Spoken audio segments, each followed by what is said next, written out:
क्या आप सोच सकते हैं कि कोई बाप अपनी ही बेटी से शादी करना चाहेगा और जब वो मना करे तो उसकी जुबान काट दे, उसे लोहे का मास्क पहनाकर कैद कर दे ताकि वो कभी चीख भी ना सके। ये कोई काल्पनिक डरावनी कहानी नहीं है, ये है उस अंधे अंधविश्वास की कहानी जहां धर्म के नाम पर एक इंसान ने हैवानियत की सारी हदें पार कर दी। कहानी की शुरुआत होती है एक वीरान और ठंडी धरती से, जहां एक महिला लिज अपने पति एली और 2 बच्चों के साथ एक साधारण सी जिंदगी बिता रही है। लिज पेशे से एक मिडवाइफ है, यानी वो गर्भवती औरतों की डिलीवरी में मदद करती है, लेकिन उसका अतीत, उसके डर और एक अजनबी की मौजूदगी उसकी जिंदगी को नर्क बनाने वाली है। एक दिन गांव के चर्च में एक नया पादरी आता है, एक रहस्यमय व्यक्ति जिसे सब सिर्फ प्रॉफिट या धर्मगुरु के नाम से जानते हैं। जब वह समाज को झूठे पैगंबरों से चेतावनी देता है, तभी लिज का चेहरा स्याह हो उठता है, जैसे किसी पुराने डर ने फिर से उसे जकड़ लिया हो। मसीहा की नजरें, उसकी बातें और लिज का सिहर जाना, कुछ तो ऐसा था जो सिर्फ वह समझ सकती थी। बाहर निकलते वक्त लिज देखती है कि वही पादरी एक गर्भवती महिला अबीगेल के पेट पर हाथ रखता है। लिज भीतर तक कांप जाती है। वो चर्च में रुकती है क्योंकि अबीगेल को अचानक प्रसव पीड़ा होने लगती है। डिलीवरी के दौरान बच्चा फंस जाता है। हालत इतनी नाजुक होती है कि लिज को मां या बच्चे में से किसी एक को चुनना पड़ता है। वह मां को बचाने का फैसला करती है और नवजात को खो देना पड़ता है। घर लौटने पर एली उसे सांत्वना देता है, लेकिन लिज जानती है यह सब उस पादरी की वजह से हुआ है। पर एली उसकी बात को वहम समझता है। अगली रात गांव में कोहराम मचता है। अबीगेल का पति नथन शराब के नशे में लिज के घर पर गोलियां चलाने लगता है। वो उसे बेटे की मौत का कसूरवार ठहराता है। तभी पादरी वहां आता है, नथन को समझा बुझाकर शांत करता है और आग भी बुझा देता है। लिज डरी हुई है और पादरी को घर में नहीं चाहती, लेकिन एली, जिसे पादरी की बातों पर भरोसा हो चुका है, उसे अंदर बुला लेता है।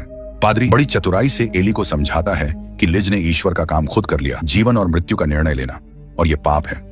उसी रात सब कुछ बदल जाता है। अगली सुबह लिज के पूरे खेत में भेड़ों की हत्या हो चुकी होती है। कुछ की आंतें निकाली गई हैं, एक गर्भवती भेड़ का बच्चा तक मार डाला गया। ये सिर्फ हिंसा नहीं थी, ये एक संदेश था। एली और उसका बेटा मथ्यू गांव जाते हैं, वहीं लिज अकेली घर पर रहती है। तभी कोई उसे अस्तबल में बंद कर देता है, और जब वह झांक कर बाहर देखती है तो देखती है कि वही पादरी उसकी बेटी सैम को ले जा रहा है।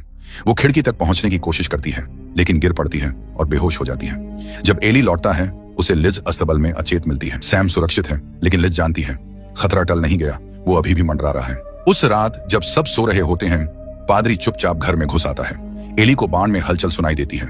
जब वो अपनी बंदूक लेकर वहां जाता है तो पादरी अचानक पीछे से हमला कर देता है और एली को बेरहमी से मार डालता है। उसका कारण, क्योंकि वो तुमसे प्यार करती है। और जब लिज वापस आती है तो उसे वो दृश्य देखने को मिलता है जो किसी भी इंसान की आत्मा तक को हिला सकता है। लेकिन यह अंत नहीं, ये तो बस शुरुआत है। एली, जो अब जख्मी हालत में जमीन पर पड़ा है, अपनी अंतिम सांसें गिन रहा है। वह लिज से रहम की भीख मांगता है कि उसे मुक्त कर दे, लेकिन लिज ऐसा करने की हिम्मत नहीं जुटा पाती। तभी मैथ्यू अंदर आता है। वह खुद सामने आता है और कहता है, मैं करूंगा ये काम। सांसों में मैथ्यू से कहता है, अपने परिवार को दादाजी के घर ले जाना, सुरक्षित रखना। और फिर मैथ्यू अपने ही पिता को गोली मार देता है। लिज को अपनी बेटी सैम की चीखें सुनाई देती हैं। वह दौड़कर बाहर आती है तो देखती है कि उनका घर जल रहा है। वो दृश्य उसकी आंखों के सामने धधकता है। उसका पूरा अतीत जैसे आग की लपटों में समा रहा हो। उधर एक तरफ वही पादरी, जो अब तक सिर्फ भय और पाप का प्रतिरूप बन चुका है, जमीन से गिरा एक गुड़िया उठाता है और जलते हुए घर को एक शैतानी संतोष के साथ देखता है। और अब कहानी वापस जाती है कई साल पीछे। रेत के तपते रेगिस्तान में एक लड़की जोआना अकेली भटक रही है। उसकी हालत इतनी खराब हो चुकी है कि वह बेहोश होकर गिर पड़ती है। जब उसे होश आता है तो वह खुद को एक अजनबी कारवां में पाती है। एक विदेशी परिवार ने उसे उठाया होता है। वे उसे एक कस्बे में एक सराय में ले जाते हैं, जहां मालिक फ्रैंक नाम का आदमी उसे पानी और खाना देता है। लेकिन जल्द ही जोआना को समझ आ जाता है ये जगह कोई आम सराय नहीं, बल्कि जिस्म फरोशी का अड्डा है। वो भागने की कोशिश करती है, लेकिन जिस परिवार ने उसे वहां बेचा था वो पहले ही जा चुका होता है। और फ्रैंक रास्ता रोककर कहता है, अब तू यहीं रहेगी। रात के अंधेरे में वो सुनती है सैली नाम की एक लड़की, जो पहले से वहां काम करती है, एक ग्राहक के साथ ऊंची आवाज में एक्टिंग कर रही है ताकि सब जल्दी खत्म हो जाए। सैली उसे बताती है कि वो कैसे खुद को बचाने की कोशिश करती है, और ये भी कि वो अब बच्ची नहीं रही। धीरे धीरे जोआना भी वेट्रेस बनकर वहीं काम करने लगती है। एक रात एक आदमी सैली के साथ कमरे में जाता है, लेकिन उसकी नजरें हर वक्त जोआना पर टिकी रहती हैं। वह सैली को मारता है और जोआना से कहता है कि उसे गोली मारे। उसे ये सब रोमांचक लगता है। जोआना हिम्मत नहीं जुटा पाती और तभी सैली खुद उस आदमी को गोली मार देती है। लेकिन इसका अंजाम बहुत भयानक होता है। अगली सुबह सैली को फांसी दे दी जाती है और फ्रैंक दुखी जोआना का फायदा उठाकर उसकी मासूमियत छीन लेता है। वक्त बीतता है। अब जोआना एक कामकाजी महिला बन चुकी है और सैली की दी गई तरकीबों को अपनाकर खुद को जिंदा रखती है। एक दिन एक व्यक्ति फ्रैंक को चुनौती देता है, ये कहते हुए कि उसने उसकी बेटी को मार डाला। फ्रैंक ड्यूल जीत जाता है, लेकिन जोआना खिड़की से देखती है कि कोई और आदमी छुपकर गोली चला रहा था, यानी फ्रैंक ने बेईमानी की थी। इसी कस्बे में जोआना की सबसे अच्छी दोस्त होती है लिज। हाँ, वही लिज जो अब तक मिडवाइफ बन चुकी है। दोनों एक दिन इस नरक से भागने का सपना देखती हैं। एक रात एक शराबी ग्राहक लिज के साथ जबरदस्ती करने लगता है और लिज उसका जीप चबा लेती है। इस हरकत के बाद भीड़ भड़क जाती है और फ्रैंक उसे सबक सिखाने के लिए सबके सामने उसकी जीप काट देता है। अब लिज कभी नहीं बोल पाएगी।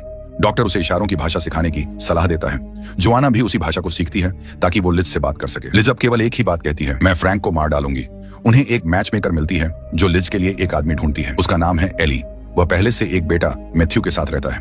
लिज शादी का प्रस्ताव स्वीकार करती है और जोआना से कहती है, हम बहनें बनकर वहां जाएंगे। लेकिन जब वे वापस सराय लौटते हैं तो फ्रैंक सभी लड़कियों को इकट्ठा करता है क्योंकि एक अमीर ग्राहक ने पूरा स्टाफ बुक किया है। वो ग्राहक और कोई नहीं, वही पादरी है। जोआना जैसे ही उसे देखती है कांप उठती है। पादरी सब लड़कियों को देखकर सिर्फ जोआना को चुनता है।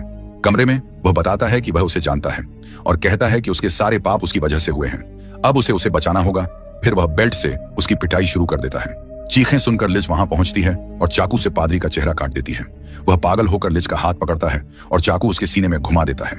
जोआना गुस्से और डर से चाकू उठाकर उसका गला रेत देती है। फिर वो कमरे को ऐसे सजाती है जैसे दोनों ने पाप करते हुए एक दूसरे को मार डाला हो। वो पादरी की सोने की थैली भी चुरा लेती है और कमरे को आग लगा देती है। इसके बाद वो डॉक्टर के पास जाती है और कहती है कि उसकी जीभ काट दे ताकि वह अपनी पहचान छिपा सके। लेकिन डॉक्टर ऐसा नहीं कर पाता तो जोआना खुद अपनी जीभ काटती है। फिर वह एली के भेजे हुए गाड़ी का इंतजार करती है और लिज बनकर उसके साथ चली जाती है। अब वही बनी लिज, वही बनी मिडवाइफ। और यहीं से शुरू हुई थी वह कहानी जो हमें अब तक सुनाई गई। जब सैमुअल घोड़े पर सवार होकर जाने की कोशिश करता है तभी उसे पता चलता है कि वुल्फ अब भी जिंदा है और उस पर बंदूक ताने खड़ा है। उधर एक शांत रात में जोआना चर्च में अकेली बैठी प्रार्थना कर रही होती है, ईश्वर से कुछ न मांगते हुए, बस शांति की तलाश में। लेकिन उस शांति के पीछे छुपा है एक ऐसा रहस्य जिसे कोई सुन नहीं पाता। दरअसल वह पादरी जो सबको धर्म का पाठ पढ़ाता है वही उसका असली पिता है और हर रात वह अपनी पत्नी यानी जोआना की मां एना को बेरहमी से मारता है। अगली सुबह वह एना को पूरे गांव वालों के सामने शर्मिंदा करता है, पाप के नाम पर अपनी हवस छुपाने के लिए। इसी बीच जोआना के शरीर में बदलाव शुरू हो चुके हैं। उसे पहली बार माहवारी होती है और वह डर जाती है, सोचती है शायद वह मरने वाली है। लेकिन एना उसे समझाती है कि यह एक प्राकृतिक प्रक्रिया है जो हर लड़की के जीवन का हिस्सा है। पर यह बात छुप नहीं पाती। पादरी उन दोनों को देख लेता है और जोआना से कहता है कि अब वह महिला बन चुकी है, इसलिए उसे बड़ों के काम करने होंगे। वो काम कौन से हैं? इसका इशारा उसकी नजरों में था। उसकी गंदी निगाहें अब अपनी ही बेटी के शरीर पर टिक चुकी थीं। एक दिन जोआना जानवरों को खाना खिला रही होती है जब सैमुअल और वुल्फ घायल हालत में वहां पहुंचते हैं। वुल्फ बेहोश होकर गिर जाता है और सैमुअल पानी मांगता है। जोआना उन्हें छुपाकर अस्तबल में ले आती है, घोड़े को भगा देती है ताकि उसके माता पिता को शक न हो। वह सैमुअल के जख्मों की मरहम पट्टी करती है और गोली तक निकाल देती है। पर वुल्फ अपनी गंदी हरकतों से बाज नहीं आता। वह लगातार इशारे करता है। जब पादरी अस्तबल में आता है तो तीनों किसी तरह खुद को छुपा लेते हैं। इसके बाद पादरी जोआना को जबरदस्ती नहलवाने के लिए बुलाता है और कहता है कि अब उसकी मां नाकाम हो चुकी है, इसलिए अब वही उसकी पत्नी जैसी जिम्मेदारियां निभाएगी। एना ये सब सुन लेती है और विरोध करती है, लेकिन पादरी को कोई फर्क नहीं पड़ता। उस रात एना अपने पति को संतुष्ट करने की कोशिश करती है ताकि वो जोआना से दूर रहे, लेकिन वह उसे ठुकरा देता है। समय के साथ एना अपनी बेटी को सिखाती है कि कैसे एक स्वर को मारते हैं, लेकिन सैमुअल उस पूरी घटना को देख रहा होता है। जोआना का मन टूट जाता है और वह रोते हुए छुप जाती है। पादरी अब खुलेआम जोआना की ओर घूरता है। जब एना इसका विरोध करती है तो पादरी उसे बेरहमी से पीटता है, घर के बीचों बीच जोआना के सामने। जोआना अब चुप नहीं बैठती। जब भी उसके माता पिता बाहर होते हैं वह चुपके से अस्तबल में जाकर सैमुअल और वुल्फ को खाना देती है। उसी दौरान सैमुअल वुल्फ को मारने की योजना बनाता है क्योंकि उसे शक है कि वो खतरनाक है। वह वुल्फ के प्राइवेट शौचालय में एक फंदा डाल देता है और उसे गला घोंटकर मार देता है। वुल्फ बचने की कोशिश में गोली चलाता है लेकिन सफल नहीं होता। उसका शव सुअरों को खिला दिया जाता है। सैमुअल जोआना से कहता है, अगर तू अपनी मां जैसी रही तो यही हश्र तेरा भी होगा। अब वक्त है उठ खड़े होने का। उधर गांव में पादरी लोहार से एक खास लोहे का मुखपट्ट बनवाता है, एक लोहे का जंजीरी नकाब जो जुबान बंद कर दे। वो एना के मुंह में उसे डाल देता है, ये कहकर कि वो बुरी पत्नी थी। अगली सुबह चर्च में जोआना अपनी मां से कहती है, ये सब सहने से तो मर जाना बेहतर होता। वह चर्च से बाहर जाती है और सबके सामने खुद को खत्म कर देती है। उसकी मौत पर पादरी वही करता है जो वो हमेशा करता है, लोगों के सामने प्रवचन।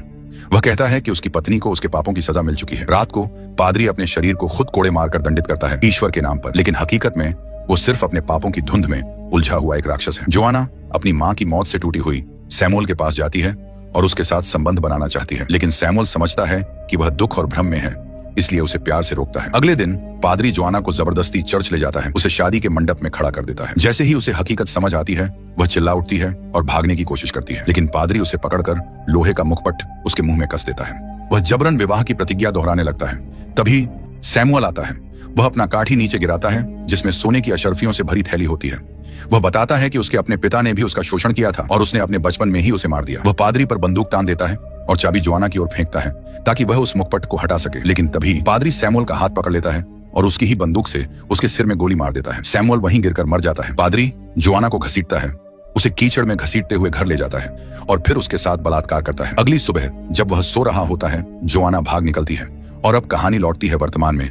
बर्फ से ढकी जंगल की पगडंडियों में लिज यानी जोआना और उसके बच्चे भाग रहे हैं। उन्हें दूर से घोड़े की टापें सुनाई देती हैं। पादरी उनका पीछा कर रहा है। लिज बच्चों को छुपा देती है, खुद पेड़ के पीछे छिप जाती है। बंदूक हाथ में है। अब समय है अंतिम मुकाबले का। बर्फीले तूफान के बीच घोड़े की टाप सुनकर लिज झांक कर देखती है, लेकिन हैरानी की बात यह है कि घोड़े पर कोई सवार ही नहीं है। डर और बेचैनी के बीच वह वापस गाड़ी में चढ़ जाती है और सफर जारी रहता है। कुछ देर बाद गाड़ी एक मरे हुए जानवर के ऊपर से गुजरती है। मैथ्यू घोड़े को रोकता है और नीचे उतरकर देखने जाता है कि क्या हुआ है, लेकिन ये एक जाल था। घात लगाए बैठा पादरी अचानक गोली चलाता है। मैथ्यू पर एक के बाद एक कई गोलियां चलती हैं। लिज उसके पास दौड़ती है, उसे आखिरी बार गले लगाती है और फिर अपनी बेटी को बचाने के लिए सफर जारी रखती है। कुछ घंटों बाद लिज और सैम एली के पिता के घर पहुंचते हैं, लेकिन जैसे ही बूढ़े को यह पता चलता है कि उसका बेटा और पोता अब इस दुनिया में नहीं रहे, उसका दिल टूट जाता है। सदमे में वह टूट कर गिर जाता है। लिज अब और इंतजार नहीं करती। वह घर की बंदूक उठाती है और बाहर बैठ जाती है। अब जो भी आएगा सीधे गोली से मिलेगा। लेकिन पादरी अब भी एक चाल चलता है। वह घर में घुस आता है और धमकी देता है कि वह सैम को तकलीफ देगा। लिज दौड़ती है सैम के कमरे की ओर, लेकिन वहां पहुंचकर देखती है कि उसके ससुर की लाश दीवार से टंगी हुई है। घबराई लिज तुरंत कारतूस उठाती है और सैम को खिड़की से बाहर भाग जाने को कहती है, पर जैसे ही वह खुद भी भागने की कोशिश करती है, पादरी उसे खींचकर अंदर ले आता है। अब पाप अपने सबसे विभत्स रूप में सामने आता है। वह लिज को एक पेड़ से बांध देता है और सैम को तड़पाने की बात करता है। जब लिज उसके चेहरे पर थूकती है तो वह और ज्यादा राक्षसी हो जाता है। उसका इरादा सैम के साथ कुछ बेहद भयानक करने का होता है। वह उसे कोड़े मारता है और अजीब धार्मिक बातें बड़बड़ाता है। अगर मैं पहले से पापी हूं तो अब फर्क क्या पड़ता है। लेकिन जब वह खुद को खोलने लगता है, तभी लिज, जो किसी तरह पेड़ से खुद को छुड़ा लेती है, एक लालटेन उठाती है और उसे आग लगा देती है। पादरी जलते हुए भी ईश्वर की बात करता रहता है, पर लिज अब चुप नहीं है। वह बंदूक उठाती है और एक आखिरी गोली चलाती है। वह पादरी की जलती हुई देह को खिड़की के पार उछाल देती है। कुछ महीने बीत जाते हैं। वही जगह जो कभी डर और हिंसा का ठिकाना थी, अब एक लकड़ी चीरने की फैक्ट्री बन चुकी है, जैसे एली के पिता चाहते थे। एक दिन नाथन, वही आदमी जिसने अपने बच्चे को खो दिया था, लिज से मिलने आता है। वह बताता है कि पादरी ने उसे उसके गांव भेजा था, जहां वह अब शेरिफ बन चुका है। वहीं फाइलों में उसे एक पुराना वांटेड पोस्टर मिला, असली लिज का, जिसने फ्रैंक को मारा था ताकि जोआना को बचाया जा सके। नाथन मान लेता है कि जो और कोई नहीं बल्कि लिज ही असली हत्यारिन है। वह लिज को हथकड़ियों में बांध कर ले जाने लगता है। जैसे जैसे लिज दूर जाती है, उसकी नजर अपनी बेटी सैम पर जाती है, जो अब गांव के लोगों के बीच घुल मिल चुकी है, सुरक्षित और खुश है। लिज को एहसास होता है अब समय आ गया है अपनी मां की तरह वही रास्ता अपनाने का। वह एक झील के किनारे जाती है और एक गहरी सांस लेकर कूद जाती है। उसका सफर वहीं खत्म हो जाता है। वर्षों बाद वही सैम अब एक समझदार और सशक्त महिला बन चुकी है। उसका अपना परिवार है, एक नई जिंदगी है, लेकिन उसकी मां की याद अब भी उसके दिल में बसी है। उसने सीखा दर्द से लड़ना, चुप रहकर नहीं, बल्कि खुद को औरों के लिए मजबूत बनाकर। वो अपनी मां को एक योद्धा की तरह याद करती है और इसी को दिखाते हुए यह कहानी यहीं पर खत्म हो जाती है। तो दोस्तों, अभी तक आप हमारे चैनल को सब्सक्राइब नहीं किए हैं तो सब्सक्राइब करके बेल आइकन नोटिफिकेशन ऑन कर दीजिए। धन्यवाद।